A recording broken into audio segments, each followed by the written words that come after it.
Requesting connection. Established. Encrypted. We're live.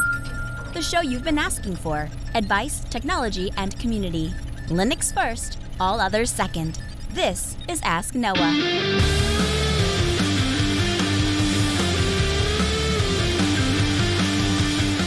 Live from Multispeed Technologies, the Ask Noah show starts right now. This is the show where we came to do all the things on Linux they said couldn't be done and take your questions on how to do the same. The phone lines are open to be a part of the program. It is a free call, 1-855-450-NOAH. That's 855-450-6624, or send an email to live@asknoahshow.com. My name is Noah Chalaya. I am your host. Delighted to be here with you as another episode of the Ask Noah show kicks off this evening. Joining me, my co-host, Mr. Steve Ovens. Welcome in, sir. Good evening, Noah. How's things going this week? I'm doing fantastic. 1-855-450-NOAH, 855-450-6624. You're on Ask Noah. Good evening. Hey, Noah, question for you. When you have a client that approaches you and says, we're trying to come up with a forecast for how long all these routers and network equipment is going to last, where do you start? That's a great question. So basically, they're trying to come up with a 10-year plan for their, they want to budget out of our IT equipment. And, typically my clients just replace stuff as things break. They never ask me this. Mm-hmm. Steve, do you have thoughts? So I guess the enterprise version of this, not the small business, but the enterprise version of this is you go based on the extended support that they might offer for the warranty, because at the point where, so if you want to be really cautious, you go just at the end of the warranty period. But if you look at the extended support, that is the reasonable amount of time that a company thinks they're still going to make money off of how long a thing is going to live. So that gives you some sort of benchmark. Like if you look at the extended support and it's only 6 years, you're probably not going to get 10 out of it, or else they would milk you for it. So a couple things I'll add to that. So there's a couple of different ways I approach this. So one way is what Steve said, the warranty approach. That's an easy one, right? Nobody ever got fired for saying, hey, that device is coming up out of warranty, so we'd recommend you replace it so before it hits warranty. The other thing that we've done, though, is I will sometimes add my own warranty on to things so that the client will buy it from me instead of buying it from a competing IT company. For example, if I sell a router and the manufacturer says the router is good for a year, I know good and well that router is going to last well over a year. And oh, by the way, I also happen to know that the thing that most likely goes out in those routers is typically the storage thing fails before anything else. And so I might say, hey, if you buy the router from us, we'll guarantee it for 5 years, something, so I get the first year off the manufacturer, then we'll take the other 4, something like that. The third thing, and this is typically where I start with places that are already at the place of like, well, we just run it into the ground and then when it breaks, we buy another one. What I typically encourage clients to do is buy a cold shelf, have that ready to go, and then let the failure dictate the time to replace. If they're a little bit more critical, swap it around. Buy a new one today, put the new one in today, then take the old one and place that as a cold shelf so that if a brand new, whatever it is, and I don't care what the warranty is, they all break. Every once in a while you get a dud. When, not if, that happens, you've got some redundancy and you've got a solution ready to go. Fair enough. Does that help you? And then some other things to kind of keep in mind. Roughly in the technology space, what I'll find is 3 to 5 years seems to be now this is just kind of a wet finger in the air. 3 to 5 years seems to be an acceptable frame to replace stuff. Laptops, routers, switches. Nobody really seems to bat an eye if you say, hey, roughly in this time period is where we'd look at fixing it. Now, can you go longer? Absolutely. We were at a client literally this afternoon that is a switch that's 15 years old and it still works fine and they have no intention of replacing it, and I haven't suggested they do so because it still works just fine. But if you're looking for like a where do I even start, that 3 to 5 years isn't a bad place to start, and then you can adjust based on their needs and budget. Right, exactly. Yeah, same client has MikroTik router, Ubiquiti access points that I installed 8 years ago, and they're working just fine, but they're kind of like wondering when are these going to die. Yeah, 100%. And you can start getting. I tell them they're on borrowed time. So.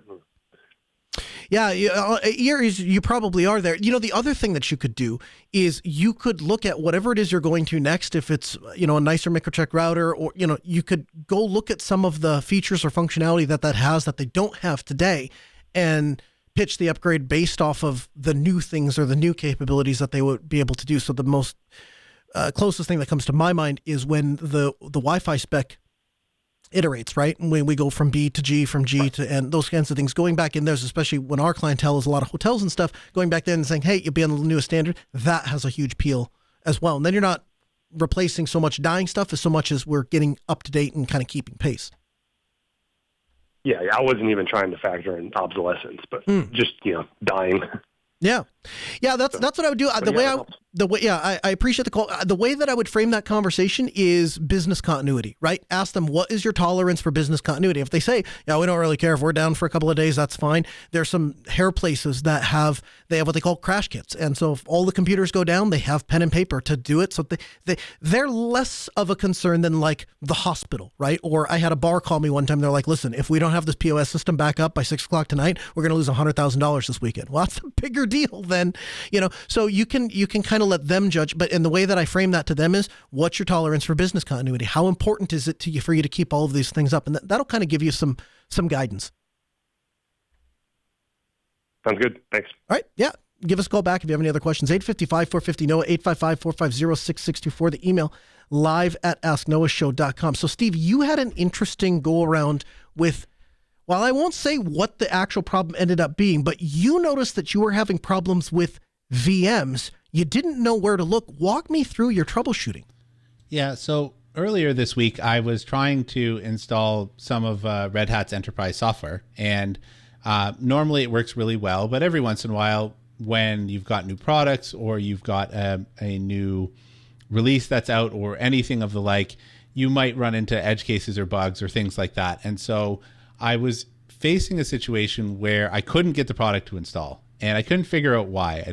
And internal monologue was going something like, I can't believe we're releasing software that doesn't work. And the moral of the story here, before I even tell you where we went with this, is the people that build the software are probably smarter than you are, and it's probably an end user mistake. But you'd be breaking tradition if the system administrator doesn't blame the software developer, and if the software developer doesn't blame the code?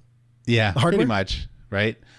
So anyways, I couldn't get this to install. Like it would install, say, 1 out of 20 times, and I couldn't figure out why is the installer failing? Like, it seemed like a weird thing. And so I'm, of course, turning on the debug for the software, and I'm going through the logs, and I'm doing all of this, the regular troubleshooting stuff, and still can't figure out why can't I get this installed. And I'm at day 3 of working on this, and I finally start thinking, well, okay, what's underneath me? Like, what do I need to do to peel back the requirements for installing the software? I have storage, I've got compute, I've got RAM, and you start going down, okay, well, I started running interactive graphs and watching the CPU. Okay, it's not the CPU, I've got 128 cores, I've got 512 gigs of RAM, everything looks like it's okay.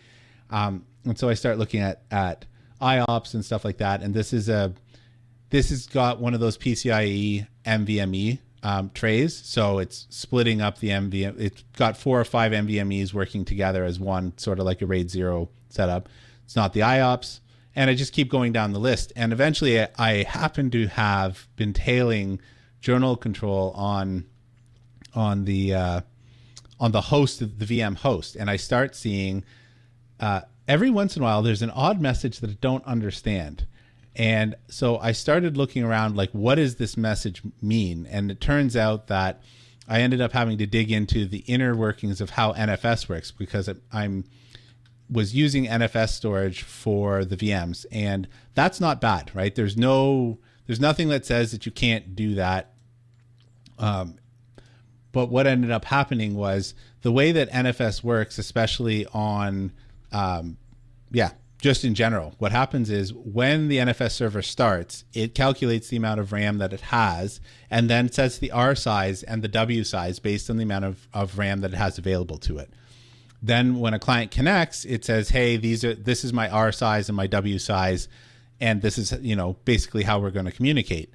Well, when the system starts to become RAM constrained, even if you've got plenty left, but it just suffers a large amount of RAM disappearing over time, the NFS server automatically recalculates the R and the W size, but never notifies the client. So the client is trying to use the larger R and W size, and the server is no longer accepting that. And that can cause a lot of retransmission, or the communication goes slower because of retransmissions and retries and refailures and stuff like that. And so once I discovered that, so essentially what's happening is the server boots and it's got all 512 gigs of RAM to it, but then VMs turn on and installing the software, and now I'm down to 300 gigs. So as far as the server is concerned, it just lost 40% of its RAM from the time that it started up, and so it's now starting to scale back its R&W size, but never updates the client.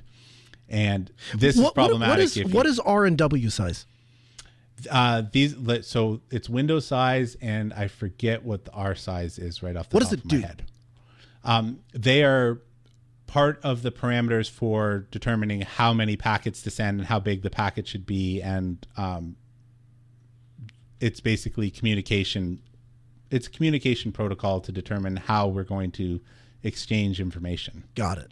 Okay. So yeah, the moral of the story turned out that it was something underlying what I was doing, and the software developers are smarter than I am, and they made software that works, and it was just not even end user error, just unaccounted for, something I didn't account for when I was constructing this setup. And so you switched to iSCSI? Yeah, I ended up changing the protocol because ultimately the issue is that the renegotiation is happening, but the clients are never notified. So the clients never renegotiate. And so you can manually go and tell the clients to reconnect if that's a thing that is available to you. But one of my clients is a vSphere, and they don't like to be told to redo their storage once they've booted. You have to reboot them, and then that means taking down all of the VMs that it might be hosting. And so, yeah, big process. A writes in this week and says, is there a GUI app that will let me build my own distro or ISO? A CLI way? I'd prefer a GUI for my first time to make it easy. What I'm thinking about is taking a current ISO for a distro, say Ubuntu, then adding the programs I want to use and baking them into the ISO. That way, I can just install Ubuntu with my programs already installed instead of installing Ubuntu and then having to go and manually install all my programs.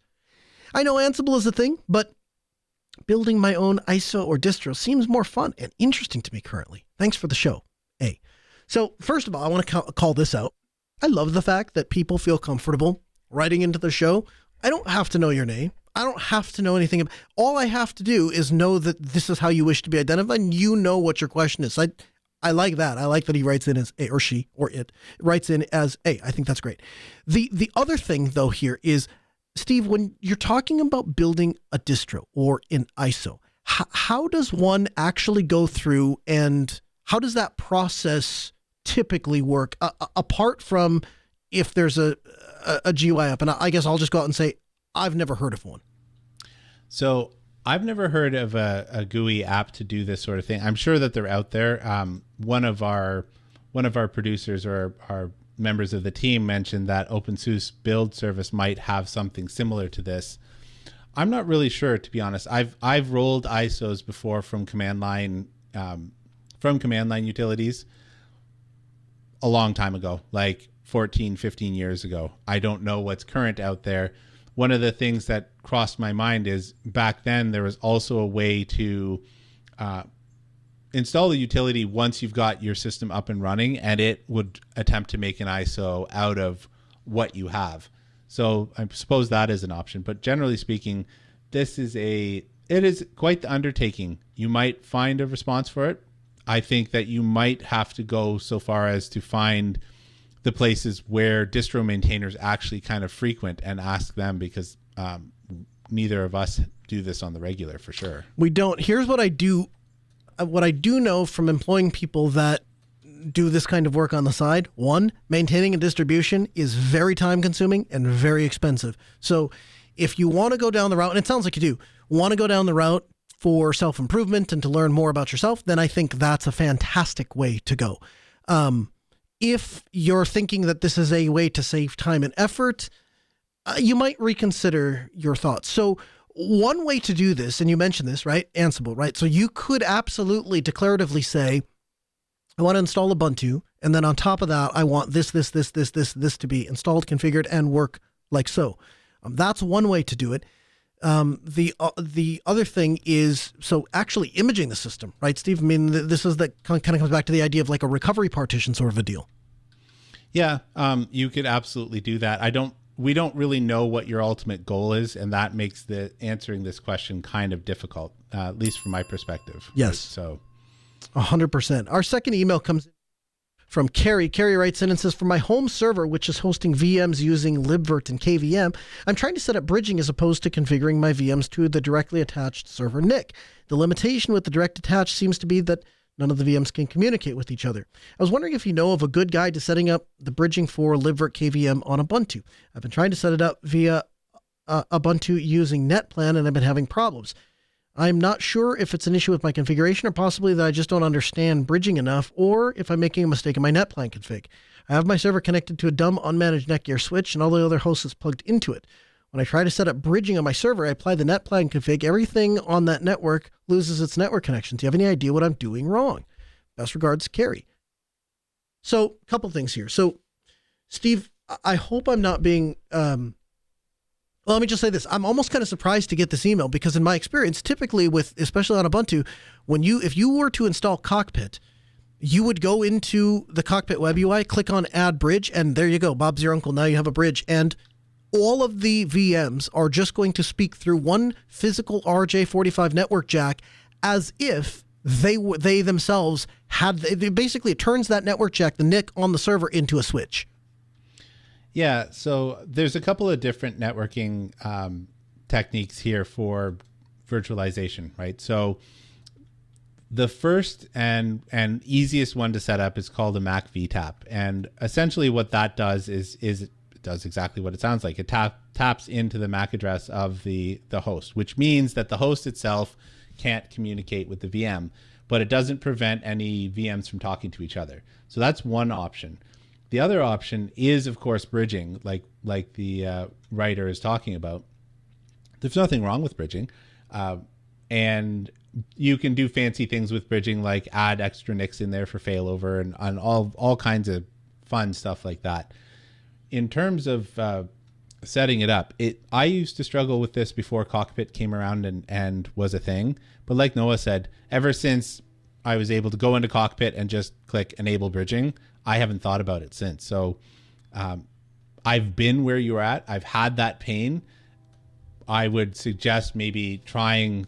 So my first thought is, do you need to be able to have the VMs talk to the host? And if not, maybe you go with Mac VTAP, right? Because that is my default, unless there is something like if I'm spinning up Prometheus in a VM and I want to monitor the host that it's on, then it absolutely has to be on a bridge, right? Because it needs to talk to the host. But most of the time, I don't care or need my VMs to talk to the host. And Mac VTAP has, for me, worked every time without a problem. So. Question for you. With Mac VTAP, does the host machine have to have an IP address on which the No. Okay.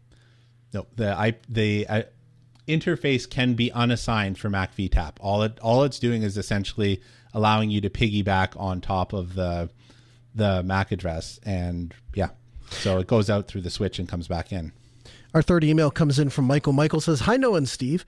I've hosted my own email server for 15 years. Very small scale, but multiple domains. The biggest challenge is getting DKIM, DMARC, SPF, and reverse lookup all configured. Once set up, deliverability is usually fine. That being said, using your own static IP and not a VPS or a delivery service like SendGrid is probably less risky.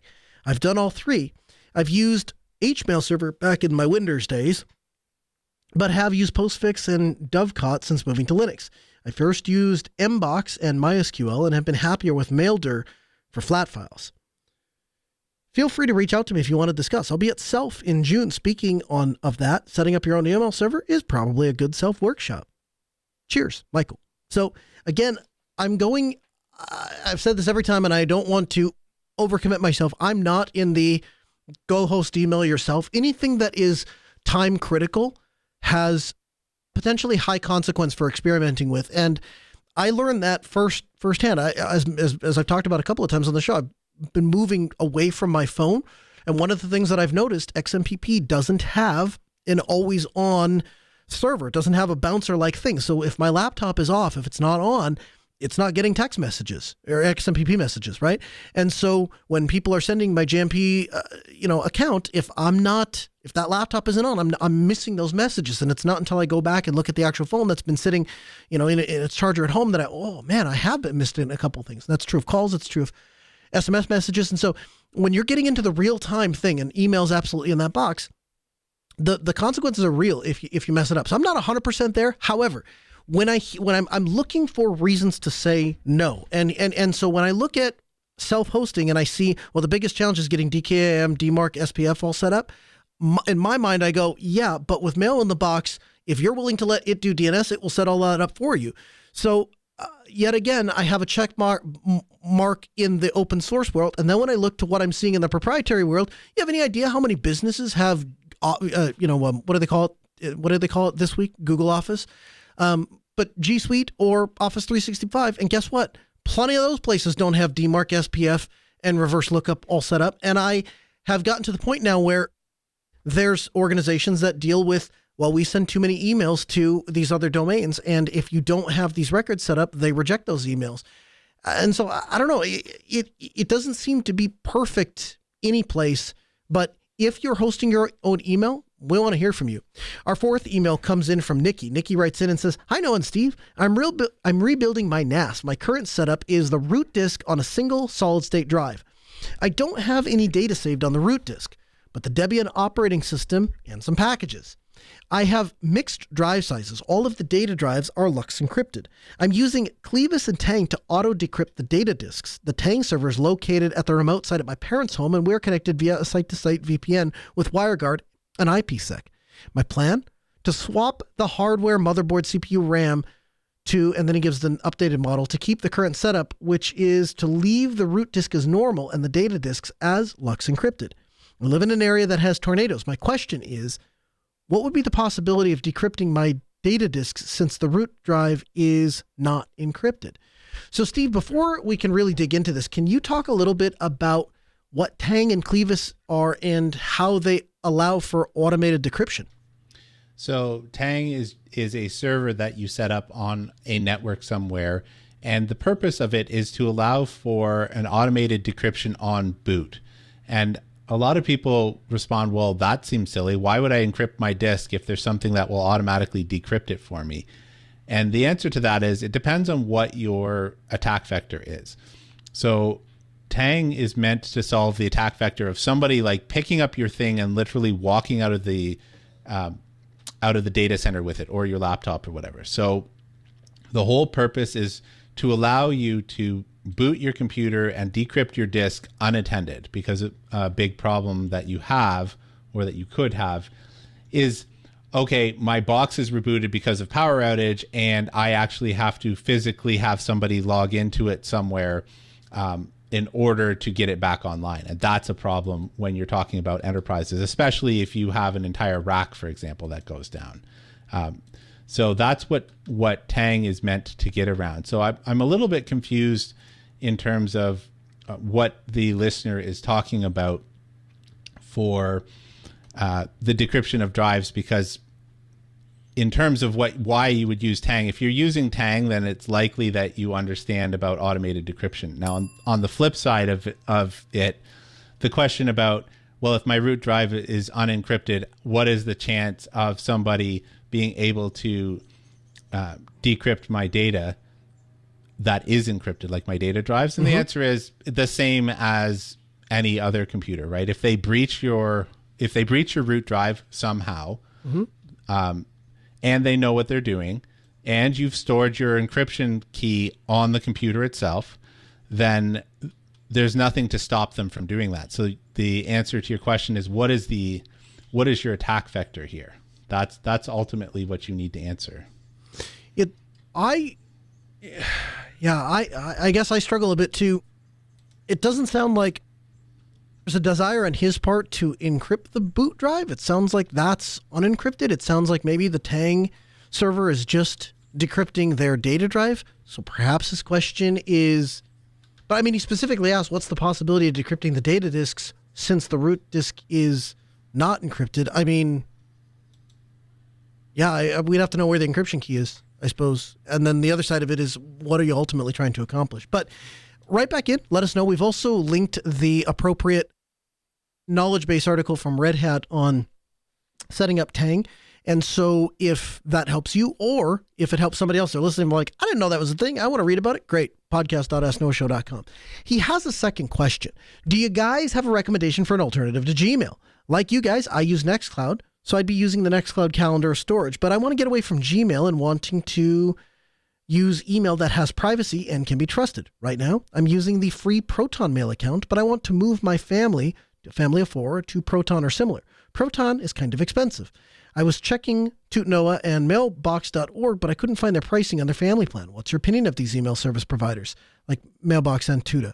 I know Tuta because it's open source, but that's all I know about it. So, Steve, you and I both have Proton subscriptions. Why?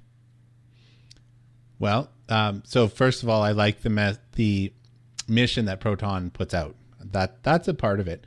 The other part of it is I manage 2 different domains with like custom domain emails, and one of the things that I use is the catch-all, where it basically allows you to receive any email at your domain, which is really helpful for various things. And when Noah and I were talking about, well, could you simply just forward it, like put an email forwarder on your registrar and send it in? You could, but that you would end up struggling with how to filter the emails appropriately and stuff like that. So I pay for the Pro because it makes my life a little easier when dealing with multiple domains. And like I said, I like the mission that they support. So that conversation came up in part because I honestly couldn't point to the feature of Proton, my paid Proton subscription, that I would say I couldn't live without this. I don't mind defining the email addresses ahead of time, meaning that I am perfectly comfortable using the forwards to say, hey, and typically what I'll do is I'll use it as a mirror to reflect back at them. Oh, you're the Family Fun Center? Great. Your email is familyfuncenter@mydomain.com, and that goes into this folder. Oh, you're, Jiffy Lube? Great. Jiffy Lube @mydomain.com, and you go into that folder. And I don't mind defining those ahead of time. But if you have everything coming to some sort of a catch-all so you can just make things up, then it could potentially be difficult to filter down the road. Proton, again, I get what you're saying. If it's, I think it's like for the family plan, I think their family plan start at like $19.99 a month for up to 6 users, something like that. So I get what you're saying, where that can be kind of expensive. One thing to look at, I've dealt with Tootin, or I think it's TootNoah, and they're okay. I don't have anything good or bad to say about them. Again, if I was looking for something, I'm probably just going to stick with Proton Mail. If you're looking for budget or you're looking for inexpensive, you might consider Fastmail. It isn't encrypted, so you're not going to get the privacy aspect, but part of my decision tree with that comes down to, is the other person using encrypted mail anyway? If the answer to that question is no, then it really doesn't matter. If the answer to that question is yes, then I think there's some value in things like Proton Mail or TootNoah or any of the others if you're all in that bandwagon. But Proton, I think it's like $2 a month or something like that for their starting fee. And very expensive. The other thing, I think Proton also has what they call their Mail Plus, and that starts at $4 a month. So you could, if you got 4 family members, I guess it still gets up there. But I guess the thing to consider is, how much do you want to support those services? How much do you value the concept of these companies that are willing to put their neck out there to provide privacy, and the legal bills that come with countries and services that come knocking and asking for it? But my short answer: do you have recommendations for anything alternative to Gmail? Anything is probably better than Gmail. Anything is better than Gmail or Office 365. So pick one and start marching that direction. From the Linux Newswire newsroom, this is the Week in Review with JT. For the week of April 21st, 2024, here's the Linux and open source news. Fedora 40 has been released. Tails 6.2 has been released with patches for the latest Intel Spectre vulnerabilities. Laka, based on the Retro Arch emulator, has released version 5.0. The Wine team has released version 9.7. LXQT has reached version 2.0. The Mozilla team has released Firefox 125 this week and followed it up with 2 quick point releases for minor fixes. And Audacity 3.5 is out. In open source security news, the OpenSSF, CISA, and DHS collaborate on new open source project for creating S-bombs. A critical vulnerability in Atlassian Confluence data center and server has been discovered, and it is being used to deploy a Linux variant of the Cerber ransomware. Threat actors behind the Akira ransomware group have extorted approximately $42 million in illicit proceeds after breaching the networks of more than 250 victims as of January 1st, 2024, and they are now targeting Linux servers. In open source AI news, Microsoft has released Phi 3, a small open source LLM. And Meta has released a new 8 billion and 70 billion parameter model of Llama 3, and they have claimed that they will follow it up with a 405 billion parameter model soon. And the Gen 2 project has decided not to accept AI-generated code contributions.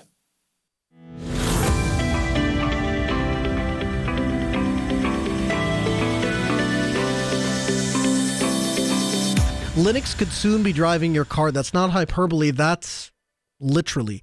One of the more interesting paradigm shifts underway in the automotive industry is the move towards software-defined vehicles. Cars have been increasingly controlled by electronic systems during the past few decades, but it's been piecemeal. Each new function, like traction control, anti-lock braking, or screens, instead of physical gauges, required its own little black box and its own little wiring loom. There's now more than 200 discrete controllers in modern vehicles, all talking to each other through a CAN bus network. The idea behind software-defined vehicles is to take a clean sheet approach. Instead, you'll have a small number of domain controllers that the automotive industry is choosing to call high-performance compute platforms, each responsible for a different set of activities. So they've broken it down into 4, sometimes 5 different systems. The first is the vehicle dynamics. So this is what you typically think of when you say, the powertrain, ABS, traction control, stability, control systems, those sorts of things.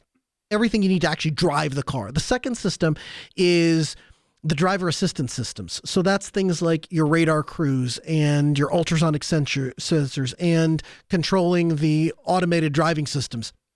The third system is for your entertainment, right? So the music player and streaming and the audio system and all of those sorts of things. The fourth system is cars' convenient features, things like climate or lighting. And then sometimes they have this fifth one, like the master control over everything. So it's interesting because I have a friend who bought a brand new truck, and he actually works for the dealership from which he purchased this truck. And he ordered the truck without lights in the bed. Later decided he wanted to add the lights in the bed, so he purchased from the manufacturer the correct lights that go into the bed. Plugs them in, pushes the button, nothing happens. He, being an auto mechanic for the dealership for which this truck is made, has access to a hotline to help troubleshoot and diagnose issues. He calls and says, "Hey, put some new lights in my truck," and I push the button and it doesn't work. "What's the VIN number?" they ask. He gives them the VIN number. "I'm sorry, that feature isn't added to the VIN number." I'm sorry, what? Yeah. When we ship the truck, there are features that are added to that car's computer and programmed via the VIN number. So to add a light, my friend had to pay the company about $200, I think, to have them add that functionality into the car's computer and then send a new programming file over that he placed on the computer. That's the world of automotive that we're living in. And so these software-defined vehicles, as they're motivated not by the ability to give you more control, not out of their desire to be more open source, they're motivated by their necessity to have safety-critical operating systems carry what's known as the ISO 26262 ASIL certification. And in order to be able to say, yes, when the person pushes on the brakes and that sends a little electronic signal to a computer and that makes we want to activate the brakes, that has to work every time. Like, you can't have a crash there, or you'll have a crash there. See what I did there? So the beauty of this concept, as they put it, you don't have to have or safety qualify Linux itself, said Moritz Nukkraker, a senior director at Electrobit overseeing the software-defined vehicles. Instead, an external safety monitor runs a hypervisor intercepting and validating kernel actions. When you look at how safety is typically done, look at the communication. Don't safety certify the communication specs or the Ethernet stack, but you do a checker library on top, and you have a hardware anchor for checking down below. And you ensure that end-to-end, everything in between or out of the certification path, we now have created a concept that allows us to do exactly that for an operating system. In the end, we have roughly 4,000 kernel security patches within 8 years of Linux. That's the kind of challenge that you're being put up if you want to participate in that speed of innovation for the open source community, as rich of that of Linux, and now want to combine this with safety-related applications. So I think this is really cool. I was disappointed not to see more of Red Hat mentioned, just from the standpoint that I know that they're heavily investing in this industry and have done a lot to bring a platform that does automotive stuff and facilitates this. But I'm happy to see that Linux is winning in this space, Steve. I mean, anytime that there is some level of openness, it does potentially open the door for people to regain control over their vehicles in the long run. Like, let's say for whatever reason Ford stops supporting it, or whomever, they stop supporting the thing, or you've decided that you're no longer going to pay for the extended warranty, and you are comfortable with the fact that you could cause the car to be non-functional, but you decide you're going to take a swing at fixing it yourself. At least you can do that, as opposed to how many times have we ended up with a proprietary thing that we can't fix because we can't even see what it's doing? Yeah. A friend of mine drives an Audi, and he wanted to make some changes to it, and he had to go to a place, and I believe the process is called APR tuning. And the whole idea there is that it comes from Audi, from the German manufacturer, with a specific set of programming. If you want to alter that, you can't just download the software onto your computer, plug it in, and go for it. You have to go through them. Now, I'm not suggesting that car manufacturers, that this is going to open source everything, and so you have to be able to, plug in your laptop, SSH into your car, and make. I'm not suggesting that. However, I am suggesting that the standard on which we are going to base this new clean sheet is going to be something that is open source, that is powered by Linux, and therefore by nature has the ability to be hackable and maintainable and shareable and all the things we like about open source. Miracle Window Manager, or Miracle WM, it's a prototype tiling window manager that came onto the scene. It's somewhat in the mold of Sway VM, or Sway Window Manager, which, if you're not familiar with Sway, I would liken it to i3 with Wayland underneath. But with Miracle Miracle Window Manager, it's a Wayland-inspired window manager, tiling desktop manager, and they write about it that such environments are the modern weapon choice for a lot of Linux folks who mainly live on the terminal. Quite a lot of people prefer to use console-based text tools rather than graphical file managers or a graphical text editor or graphical messaging clients and so on. So I really think tiling window managers get a bad rap in that way, from the standpoint that it's not just text-based things. So I would tell you that it boils down to simplicity, right? At some point, you get tired of playing the game of where did we hide this setting and where did we move that thing, and now this thing crashed and so I can't minimize that, or I'm going to lose a. So at some point, you just get sick of that, and you say, you know what? I've got hardware that I want to use. The kernel does a great job at sending instructions to the hardware. So I've got these display devices. I have these input devices.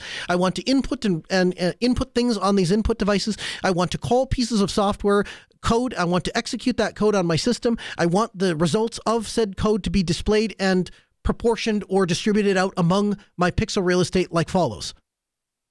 I want the simplest way to do that. What's the easiest, most efficient, simplest way, keyboard-driven way to do that? And thus, that's what I would tell you a tiling window manager is great for, and why I've kind of gotten sucked into the hole and I can't get myself back out. It's great to sit down at the computer and fire a key command and say, I want this application to appear, and it does. Now I want this application to appear, and it does. Now I want to switch between these applications, or I want to see them both at the same time. And really, any decision beyond that starts to rob me of efficiency. Where they suck, and I will admit this, Where it's great is when you know what you're doing ahead of time. I know that I need a terminal open. I know that I need a documentation window open where I'm text typing, or I'm following along on a chat, or I'm following along in a web browser, or maybe there is no CLI at all. Maybe it's just a web interface and just the documentation, whatever it is. You have the ability to do it with a tiling window manager. Where I think it kind of drives off a cliff, when you don't know what you're going to be doing, and I need thing A, well, now I need thing B, well, now I think thing C and thing D, and pretty soon it's a catastrophic mess. And even there, Tiling Window Manager is going to allow you typically to hit a keystroke, and it will show you all of your available windows in just a searchable UI that I can just start typing, XFCE or Firefox or whatever. That window pops up, I press enter, boom, I'm at that workspace, I'm now working on it. I think there's an efficiency argument that is left out, and this idea of like tiling window managers are really only for people that want to use text-based tools. I don't necessarily think that's accurate. However, this entire article, which I will link for you in the show notes of podcast.snoashow.com, from the Register, talking about Miracle Window Manager. Yes, Miracle Window Manager is cool. It's very early days. They're on 0.02, something like that, 0.2. That is of note, and I'll continue to watch it. What I think is exceptionally cool about it is Miracle Window Manager runs on top of Mir. So at one point, Mir and Wayland were kind of fighting to say, hey, which direction we're going to go. When Wayland was kind of said, okay, this is kind of the direction we're going, Mir now serves as a compositor so that people that want to use Wayland or move over to it have that in-between layer, and they don't have to build the entire thing from the ground up. So I think that's really cool. The other side of that is Mir is the team holds what they call office hours. And so this is a concept that first came into my purview with Alma Linux. But basically these projects have a set time and a set date where they are available, and you can join an interactive call and say, hey, I want to get to Wayland on my distro, and I'm having trouble with X, Y, or Z. How could Mir help, or how would I properly leverage Mir? So they're doing that. And then the other thing that I thought I would draw your attention to is, are we Wayland yet? Which, if the notable list is all of the things that Wayland needs to do to be on feature parity with X, there's like two things missing. So I think that's really cool. As we kind of move into Wayland and it's becoming default in a couple of distros now, I think it's great. I think we're going the right direction. I think it solves a lot of problems. However, it is a simpler protocol. It is great, but for all of its complexity, X server is still very solid. And so, as is written in this article, so long as you can get it configured and displaying correctly, it almost never fails. An X11 window manager is just relatively a small part of the Linux graphics stack. If your window manager crashes and dies, which can happen, it's not the end of the world because your programs keep running.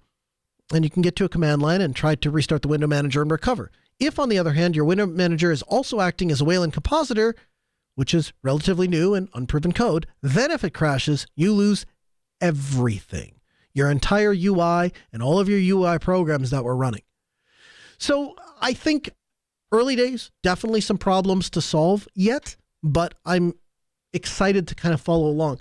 Steve, do you have a strong opinion, or have you played with Wayland, or are you mostly give me whatever comes out, and as long as it keeps working, I'm going to keep using it? I've used Wayland a fair amount on laptops and stuff like that. I'm not particularly sold on it. It's been getting better. There's nothing particularly wrong with Wayland. It's more the applications that I have been used to have hit and miss experiences on Wayland. And so I think about things like remote desktop applications, yes, for example, is a big one. And even challenges with sharing screens over, I'm going to say Skype or Zoom or whatever, where maybe you get the share screen to work, but the audio doesn't come through, or it seems to be very finicky. Now it's getting better, but a big driver for me coming back to X was all of these little paper cuts in front of clients, right? Like, sure, I could stop and try and debug it, but it's one of those things that it's really hard to explain for people that don't interact with the software on a wide variety. Like, you think that Microsoft Teams is Teams, or WebEx is WebEx, but that's not the case. Like, you can have a completely different experience on each one of these platforms depending on how the client has their thing set up. And so I have literally had it where I've spent a whole 8 hours on Teams jumping between 3 different clients, and screen sharing and audio was fine on one and completely fails on the other. And that's just a thing that I have not experienced under X. And so it's completely related to however the client is connecting on the back end, I'm sure, but it's enough that it's still not a daily driver for me. I'll let other people iron out those bumps. So I think long-term stuff like Waypipe is going to be the answer for that. So it's going to leverage the ability to run programs over the network. And so just like X11 had its server-client relationship, and you could split those up, and typically they ran on one device, but when you wanted to, you could split the server from the client device, and so you could run the client display portion on your laptop and the server display portion on a remote box and tunnel it over the network and run graphical applications remotely. The entire way, by the way, that X2Go works, those things I think are going to come to us by way of Waypipe. So I think solutions are in the works. We're just, like Steve, I just don't feel like we're quite there yet. Qt in Ubuntu 24.04 shows there's room to innovate. There's another article from the Register. So they reference doing a roundup of the remixes for the last LTS cycle of 2204 and noticed that the Ubuntu distro was a bit different from the other flavors. So this time around, they noticed a few more functional differences. For instance, this release, the option to install directly from the boot up without having to go into the full desktop session was a welcome change, because the flavor, Ubuntu specifically, caters to people who want a lightweight OS. They want as minimal resources as possible. And one of the things I compliment the Register article on is they specifically talk about, even if you got a machine that has a ton of resources, why would you burn through them? Right? And so Ubuntu allows you to take a very lightfoot approach. Quote, this highlighted the difference that we weren't expecting, as we reported back in February, the 2404 release of Kubuntu is switching to Calamares for its installation programs. We tried a few different betas of both Ubuntu and Kubuntu to see how the new installer is looking. This highlights a difference that we weren't expecting. A three-way choice between installation types. Of beta, both Kubuntu and Lubuntu, you don't just get Ubuntu's normal and minimal, but you also have the optional full installation, which adds some extra packages to the mix. This adds Element Messenger client for Matrix, the Thunderbird multi-layer protocol, the Virtual Machine Manager, and libvirt-compatible hypervisors, KDE's Krita image editing program. So I think what's notable here, what's of interest is, well, the first things first. So the new Flutter-based installer for the Ubuntu desktop installer seems to be only on Ubuntu proper. The rest of, Kubuntu, Lubuntu, Ubuntu Unity all have focused on Calamares, which has better partitioning in my personal opinion, has the same backend as the KDE partition manager, and again is used in Kubuntu, Lubuntu, and Ubuntu Unity. So I think there's some wisdom there in that installer choice. But the other thing is, I like that we're taking open source tools. And so if you're a person and you're walking through life going, I would just like to be able to run virtual machines on my computer. I don't know the first thing about virtual machines. Well, guess what? You just click, I want a full installation, and you're going to get access to image editing. You're going to get access to VMs. You're going to get access to encrypted messaging. And you don't have to know those tools exist. You just have to find them installed on your desktop and then use them. Some other 2404 stuff that I think is worth noting. Kubuntu is obviously switching to Plasma 5, and Lubuntu has LXQT 1.3, which was their safe direction for the LTS release. Oh, and there was an AppArmor unconfinement user namespace issue in which Etcher wasn't working for a while, and that has been solved. Steve, are you still use Ubuntu on your servers, right? I've been moving more and more away from them. I have a couple of Ubuntu servers left on physical machines. And you're moving to Red Hat? Yeah, I'm moving back to RHEL. I mean, we don't have to get into the long and short of it. I've just been very happily surprised with the way that Red Hat, like RHEL 9, works. Enough that it's been everything that I need in terms of a container platform and a development platform. I even run it on my AI machines, which might surprise some people. It's quite capable nowadays. Is there any element, when you were in school and you went and did a project and then you got to take the tool that you used to make the project home, or you got to take the project home and it was kind of like you got something out of the deal, sort of, so to speak? Is there an element of that? Like you use these tools all day long, in and out every day, and you know it like the back of your hand, so you want that same infrastructure when you get home? Or is it a purely pragmatically driven, I go to the distro that works, and today that's RHEL, and yesterday it was Ubuntu? It's largely pragmatic. I mean, I really like some of the Red Hat software, that the enterprise software, and one of the perks of being a Red Hat employee is, of course, being able to run the full stack of Red Hat software. So there is some of that specifically for the software, but when it comes to the individual operating system, I need it to do its thing regardless of which operating system I'm using. And so for a while it was Ubuntu, and then I found that RHEL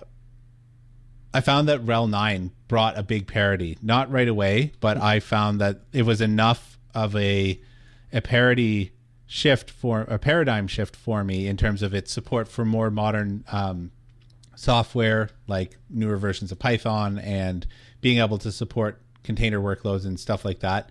I found that was enough for me that it made it worth switching.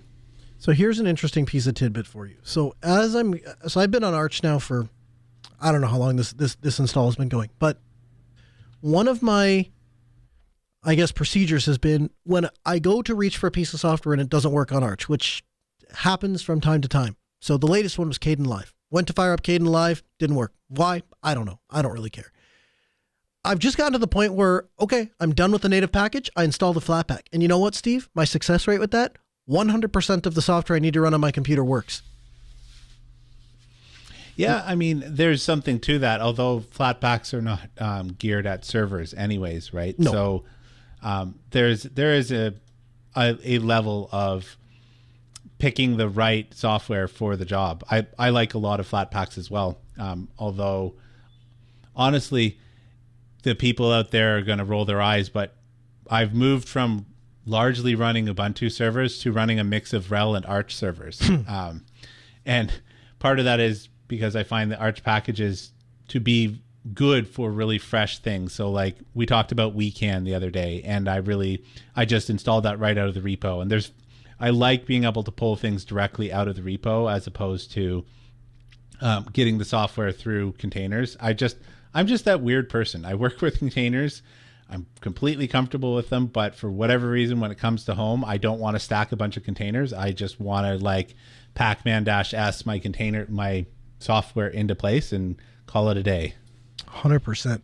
Hey, before we run out of time here, if you're going to be in the Seattle or Bellingham area this weekend, or this upcoming weekend, it is Linux Fest Northwest. It's going to be an absolute blast. I invite you to come out and join us April 26th through April 28th at the Bellingham Technical College. It's been kind of a rocky road to get back to where we are after COVID. This will be the first big swing back where it's back in full force. That we did a small one last year at the end of last year, but we were able to get everybody at least out to the site and meet some familiar faces. But we'll be back in full swing.